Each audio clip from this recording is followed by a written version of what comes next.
Hello guys, so ayun, nagkayayaan kami pumunta ng Sukovia Bridge dito sa Pampanga. Yan, si ate tumatakbo ng bilis.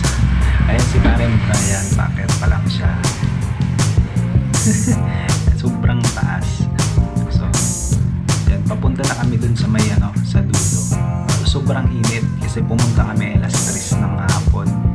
Nakasama ko si Karen Brian, si ate Melinda, si ate Ann, si ate Arlene, si Kuya Aris, si Charis, tsaka si pare Mubasa. Ayan. So lahat kami nandiyan sa taas, walang naiwan sa baba.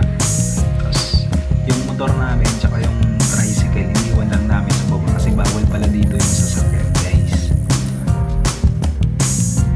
Ayan. Tinuturo sa amin ni paring Aldrin yung paligid tsaka yung kung saan pwede kaming dumaan. Ayan. Ayan. Kung nakaupo silang lahat kasi sobrang init. Ayan nga pala, kasama pa namin pala si ate Janet, asawa ni paring Aldrin. So ang ganda nga naman talaga kung titingnan nyo, guys. Sobrang linis ng tulay ng Sukovia Bridge ng Pampanga. Kaya pala maraming pumupunta dito ng mga bikers. Maraming bikers na pumapasyal dito para mag-picture. And so lahat kami nakatakip ng buwan. Ay, sobrang init talaga. Yan ang ganda. Wala akong makitang basura dyan.